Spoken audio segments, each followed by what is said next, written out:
That's close. Yeah, and I wanted to get as close as possible. Now, you say it. Larroquette. Larroquette. 3 syllables. Do you get people who really mess it up bad? Yeah. Oh, real bad. I mean, to the point where it becomes one name unto itself. At a restaurant once, I had made a reservation. When they called my name, it was for Mr. Larry Katz. Yes, I got a table by the window. Hello, good morning. How are you? And a lot of people pronounce the Q like a Q, which is only natural, I suppose, for most people to say Larroquette or Larroquette. Larroquette is one of my favorites. I've always been a big Night Court and John Larroquette fan. John Larroquette, John Larroquette, John Larroquette, however you want to pronounce it.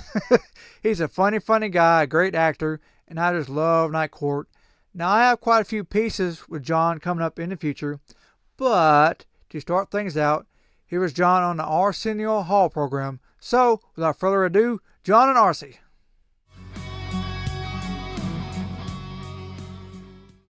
You all know my next guest as the devious, unethical, backstabbing womanizer Dan Fielding on Night Court.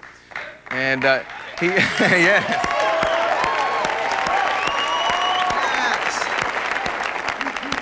He claims he's nothing like the character in real life. I'm sure that's the truth. Please welcome 4-time Emmy winner and still champion, John Larroquette.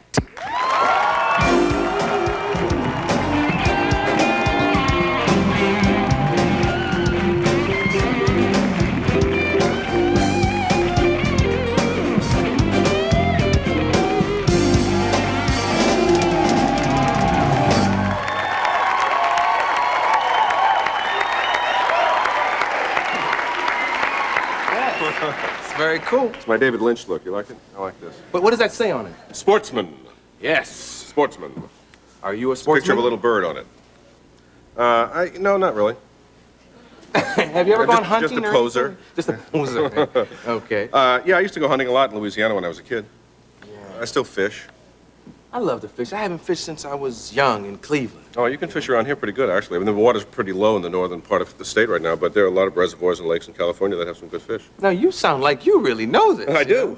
I do. My son and I go up and rent little boats and zoom around Kachuma and Casitas and little places like that, and Lake Piru, catch little fish sometimes. Other times just eat chips and bask in the sun. Yeah. I hear you quit smoking. Well, I'm not smoking today. That's how I have to look at it. Well, this ain't like you quit for like one day. I mean. Well, yeah, I've quit for today. You know, if I think about next week, I'm going to smoke right now. So, you know, I tell you what, you know, I don't usually get on soapboxes about stuff, but I tell you, we're a pretty addicted bunch of people. You know, at least I am. I have to speak for myself and myself only. But you know, cigarettes are a phenomenally powerful drug.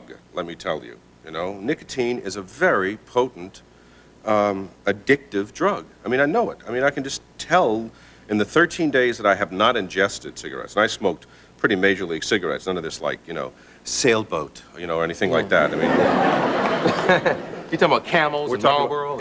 Camels specifically, shorts, non-filtered, you know, the desert cigarette, and it's really something, you know. And what's wonderful is to be able to observe the obsession. I mean, I haven't drank in 9 years. I haven't done any drugs in 9 years. So to be able to not smoke, it leads me to the conclusion that when I think about smoking a cigarette, when that craving, you know how you feel, you've got to have a cigarette, the thought process that occurs is that if I don't have a cigarette, something bad is going to happen to me, you know. And when I was drinking, that process never got to fruition because I would just whop, and then the brain turns off and you don't have any analytical thought anymore.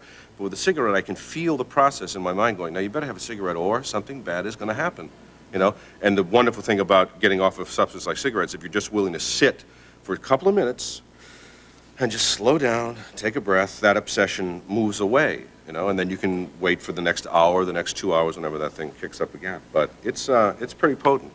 You said 13 days, so it's been almost 2 weeks. Yeah. That's good. Yeah, I think the physical craving is probably diminished, but the psychological dependence upon that mechanism to turn off whatever sensation it is that I'm feeling that I don't want to feel, be it anger or nervousness or whatever it is that I'm trying to medicate myself with. You medicate yourself with cigarettes. There's no doubt about it, you know? Can you use some of that gum, that nicotine gum, or can you suck your thumb? Is there something you can replace it with? I shop. Oh. Shopping's good. Shopping. Big shopping crowd. Yeah. You know, I own 17 Porsches now, but I mean, I haven't smoked. Yeah. I haven't smoked. No, I don't think you can substitute because then I get obsessed on the substitution. Yeah. You know, I went to the doctor and actually got that Nicorette gum kind of stuff. But I know if I start chewing that stuff, man, I'll never get off that stuff. Somebody give me a piece of gum, quick. That's true. You know, Find myself in like the valley scoring gum at somebody's house at 2 o'clock in the morning. You know? Yeah. What are you gonna do one day if you're sitting in a boat with a fishing rod and your son takes out a cigarette and starts smoking? I don't know, quite honestly. I mean, you know, the old saying is that kids will do 15% of what you say and 85% of what you do. So I've got to hope that example will at some point shine in his brain and show him that it's not necessary for him to have that experience. If he has to have that experience, be it cigarettes or whatever else, I've got to be hopeful that I've taught him something to where he can have a little self-dignity and not need to go down that road. Yeah. Yeah. I'm glad you came back, man. It's good to see you again. Thank you. It's good to be here. Larroquette, when I was saying that name, That's close. and I wanted to get as close as possible. Now you say it. Larroquette. Larroquette. 3 syllables. Do you get people who really mess it up bad? Yeah. Oh, real bad. I mean, to the point where it becomes one name unto itself. At a restaurant once, I had made a reservation. When they called my name, it was for Mr. Larry Katz. Yes, I got a table by the window. Hello, good morning. How are you? And a lot of people pronounce the Q like a Q, which is only natural, I suppose, for most people to say Larroquette or Larroquette. Larrocutie is one of my favorites. Larroquette, I don't mind. Actually, Larroquette sounds pretty good. The L.A. Rocket, I've actually been known as occasionally. But it's, I thought about changing when I first came to town, thinking it'd be much simpler to let people, you know, to change it to whatever. But the first time I saw it on the screen, it took up so much room. I thought, no, I want to leave it, because no matter where it was, it stuck out about that much beyond everybody else's, so your eye was drawn to it. So I kept it Larroquette. Yeah. It's a cool name. We'll be right back with John Larroquette.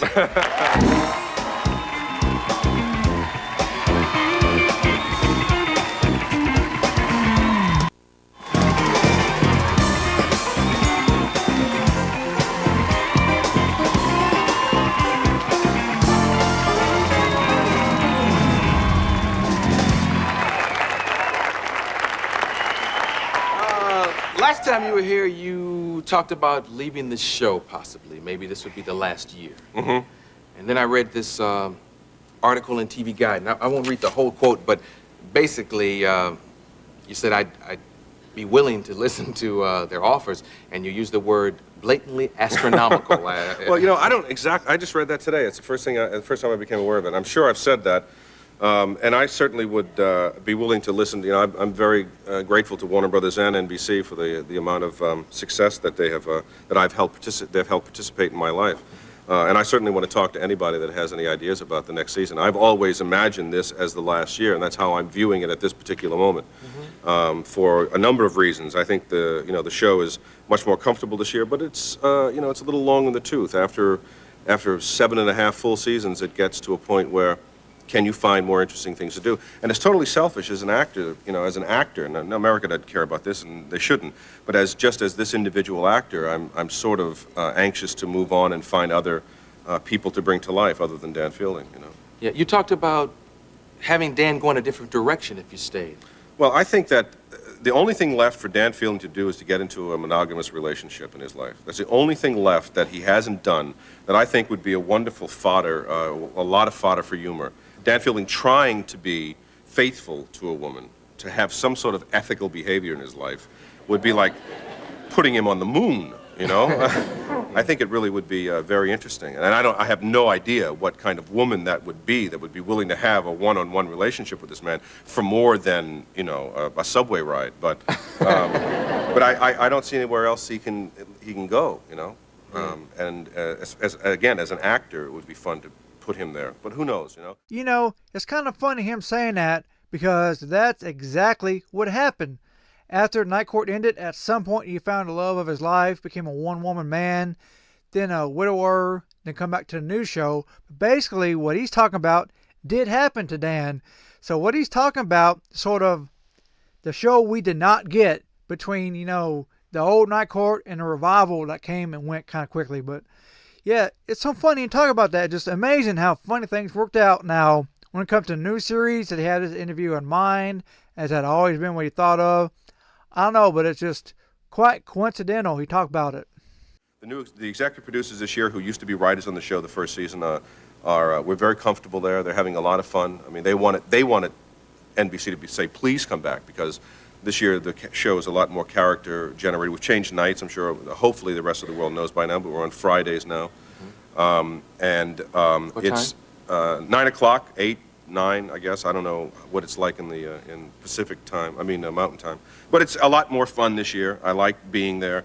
And it's I've often said that leaving is it's ambivalent. You know, it's exciting thinking about going on like the first time you left home, but then you realize that mom's not going to be making you lunch every day. You know, so it has both of those feelings. But as an actor, I think it's time to go away.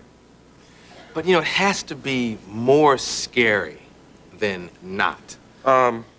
You know, if I have to look at it really objectively, two things I have to do personally, which again, I don't even know why we're talking about this. America doesn't give a damn. I have to take money out of any equation of any decision. Right. You know, because if you choose that as your quotient in the equation, then of course you're going to stay. You've got to remove that and see what else is there for me, for the audience. Is there a way that we can continue this relationship we've had for 7 years and it be fun for both of us? You know, and it is frightening because you think two things will happen. Nobody will call, because after all, I am an actor. I think nobody will call again. And secondly, when they do call, they will go, could you do that Dan Fielding thing for us? You know, because that's been successful, and that's what they want you to do first, is the thing that they know that you do well. So it's up to me to say no. It's up to me to be able to sit home and not do anything if necessary, which is really frightening for me. Not even so much the money, just not working is really, I'm a workaholic. I know that that's an obsession that I probably shan't ever get rid of, but I really must work. I think must work. And this show's been great for that, because every year I know I'm going to go back and I will work. But we'll see. Yeah. I don't know. You were raised in a similar way to my upbringing, raised by all women. Mm-hmm.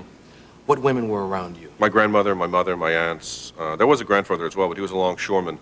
And in those days, the river was at its heyday, the Mississippi River in New Orleans, and he would be gone for days at a time unloading those boats and stuff. So I was primarily raised by my grandmother and my mother. My mother worked, so that she came home during the in the evening like a regular working woman would.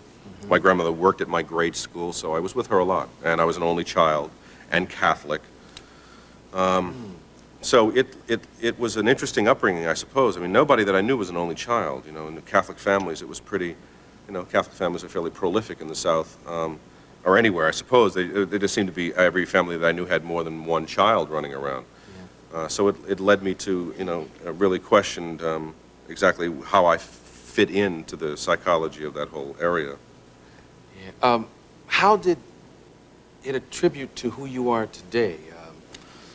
I think that it had something to do with my sense of humor. I mean, being alone a lot, you have a tendency to look at the world and sort of pick it apart, I think, more perchance intellectually than you would if you had a sibling, because I noticed my sons and my daughter as well. I mean, I'm in a family now that has 3 children, my children, and that's a new experience for me. And watching them, they respond much more emotionally and physically to each other than intellectually, just because there's that body there that's trying to invade your space, take your stuff, there's...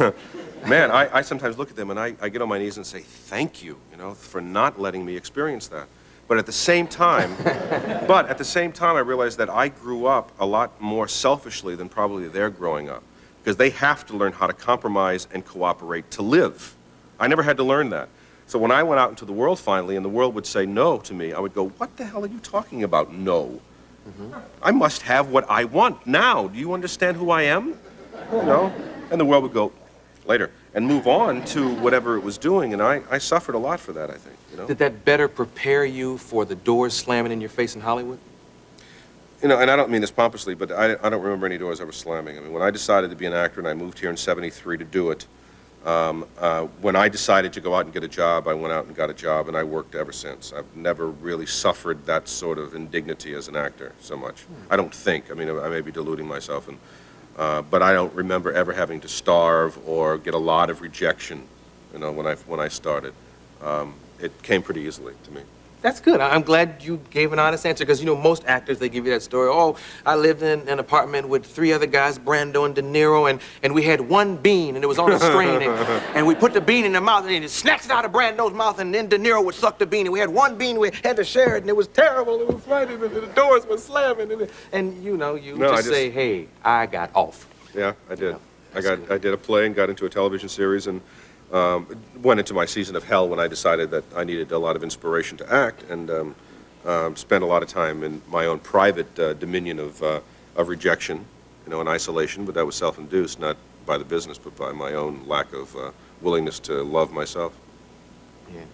Well, whatever happens, just try to be happy. I hope they maybe think about spinning Dan off into his own world, maybe. You don't want that. No, I've already said no to that 3 years ago. That was an idea 3 years ago, and I thought that that would be a bad idea. Why? Well, for one thing, and again, strictly business-wise, the ratio average of spin-offs that are successful are real small, because that character is created in that universe with those other dynamics of the other characters. You know, without Marky Post there, without Harry Anderson there, the character would be totally isolated and maybe not be able to be as whole a person as he could be in that environment. Yeah. So I think spin-offs don't necessarily. It has worked in some ways. I mean, Sherman Hemsley is a great example of a character that went off on his own and did remarkable stuff. But I just didn't want to do it. Then I thought also I'd be doing it for another 8 or 9 years, and then I would be very wealthy but very bitter. Yeah. Well, thanks for stopping back by. You're very welcome. Where's your son? Is he here? Yes, Jonathan is here. Hey, Jonathan. I think he's in the back. Thanks for coming by, man. This is John Larroquette. Sinead next. So, if you like John, stay tuned because I have a sneak peek at what else I have in my John Larroquette archives. So, like this video and subscribe to my channel because you never, ever know what I have in my archives that will be next. Check out what I have already. Like I said, here's a sneak peek of what I have in the future coming from John. So thank you for watching. See you later. I think you can be as much of a jerk as you want to be in a sitcom, but there has to be that point where you look at the audience and say, I know I'm a jerk and I'm sorry, but I can't help it. And I don't... You mean to show some vulnerability, or Yes. just say, I don't think it's not Dabney all my fault? apologizes. I don't think Dabney apologizes. The characters that he plays. Don't look at and say, I know I'm an ass, but what can I do? And Dan Fielding, the character I played on Night Court, would recognize the fact that he was scum, but go on anyway. And so he wasn't threatening because people thought that he had some sort of conscience. Yeah.